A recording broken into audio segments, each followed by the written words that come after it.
Hey guys, it's Postbox Pat. Welcome back to a brand new video, and in today's video we're going over everything which we've got coming in the up and coming update, which is going to be going live in a few days. It's Friday today and we've got Saturday, Sunday, Monday, Tuesday, and this update should pop live, and hopefully we will receive tilted towers on this update. We'll talk more about that in today's video as we do get into it. The background gameplay is also my tilted remake map. If you guys want to play it, the code is at the top up there. Pop on in there if you want to play it. If you haven't already, give it a go. It's tilted towers completely remade and remixed pretty well. So what topics have we got for today for you guys? Well, first off, I wanted to mention the nerfs and buffs inside of the chapter 3 first update, proper update that we're going to be getting. It feels like we've had a lot of small updates, and I know a lot of content creators have been covering these secret updates, which have only been a little bit. They haven't been that big, and they've just been little things like, you know, Winterfest, tiny changes and stuff. So we actually haven't had an update yet, and this is the first update which we're going to be getting, which is super hype, you know, the first major one.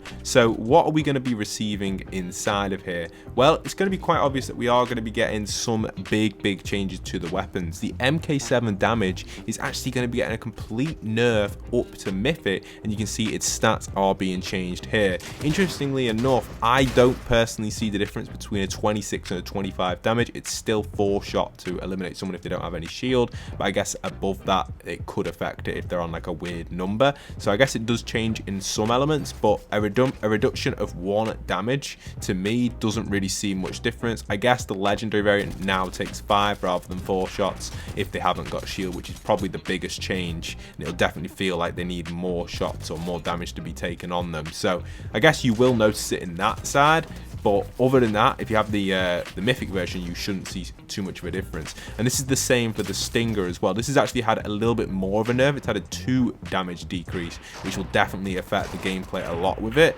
Again, mythic is going to be available for this with the bosses, which are going to get introduced in the next update. We'll cover them as they do get added in. I think they'll be drip feeded in. I think a lot of the stuff recently gets leaked at the start and then gets dripped in slowly. I'm not a huge fan of that. I would prefer it to be secret and be revealed on the day, but that is the case for like the last chapter. Really, the whole of chapter 2 really was like update every 2 weeks, content released on the update, and everyone knows what it is, even if it's getting released later on, which I think was, I like the surprise rather than it already being out there. But there's nothing we can do about that. That's just the way Fortnite is currently working. They don't encrypt everything, especially little things like this. And I'd love to see events again in game. I know this is a little bit going off topic, but I'd love to see mini events in game like we had during the season 8 with the vault, with all the runes flying around, and even the giant duck, which used to just kind of just stroll through, a 1,000,000 health duck, which took forever to move, but eventually it moved all the way to Loot Lake, which was pretty cool. It didn't do anything, but it was just a little cool event, and you could break it and stuff. Just little things like that. I'd love to see Fortnite to do stuff like that.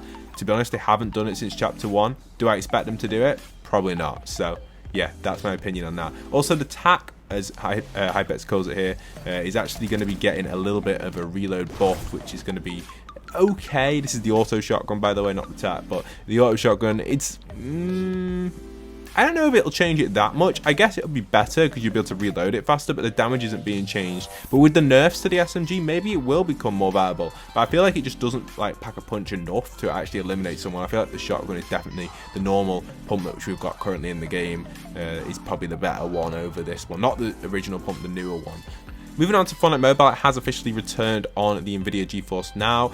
Take what you want out of that. It's not officially back on mobile. I can't like go, oh, it's back on mobile, guys. It's just on Nvidia GeForce Now, which is on iOS, which can run Fortnite. So technically, you are running Fortnite off an external server and not from your phone, so it'll be like playing a different version. Be interesting to see how it runs and everything, and how this will go down with Apple, but we'll keep you guys covered on it.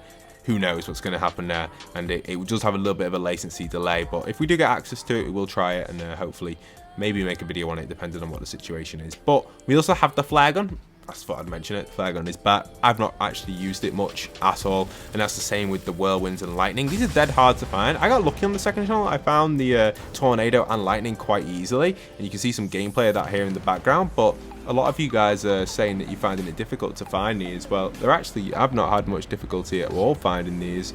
So yeah, I think, you know, I've done a good job of it, and hopefully you guys can come across these at a quicker rate than maybe I did. I came across them within like the first hour, but I've heard people spending 4 or 5 hours to try and find them. And talking of them, they have actually increased the spawn rate times on these for you guys. For those interested in that, you can see on screen here the times have been slightly changed for them. The tornado has now been increased to 100% spawn chance. The tornado will also spawn in the first 6 storms, and it was previously 5, so you are going to get that tornado a lot quicker. The tornado chance has also got delayed in the first storm, reduced from 3 minutes to 2 minutes, which is okay, and also the lightning storm delay time reduced from 3 to 2 minutes. And for those that are wondering why can't you see it on the map, it does have a render distance, and not many of these leakers have mentioned the render distance, but there is a render distance on these. You will not always see the tornado and lightning in game.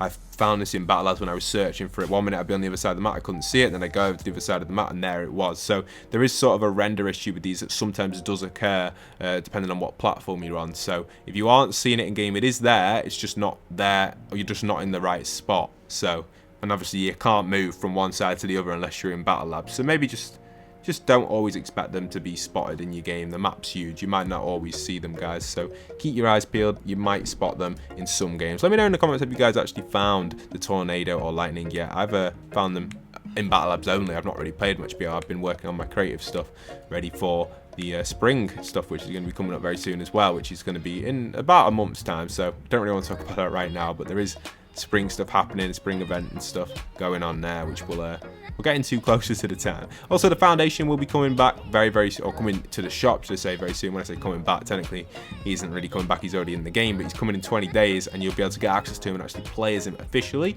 not by using Mystique, and you can get access to him there. It's going to be awesome. He's not going to be as big as the boss. The boss is definitely larger than the actual foundation skin's going to be, just to give it like an equal playing field. Otherwise you'd have a giant skin which is much taller than all the others, so he's only going to be small compared to the actual boss, but it's going to be cool. It's going to come with a bunch of different stuff, as well as glider and other secret items. I don't think the challenges are going to be that difficult to unlock him, but if they are very challenging and require specific stuff to be done, I will definitely make a video on it. Most likely probably not though. I assume they are going to be easy. I feel like challenges over the last, I'd say around after the Deadpool season, I feel like challenge, which was season 3, chapter 2, I feel like the challenges just kind of got easier and easier and easier and easier.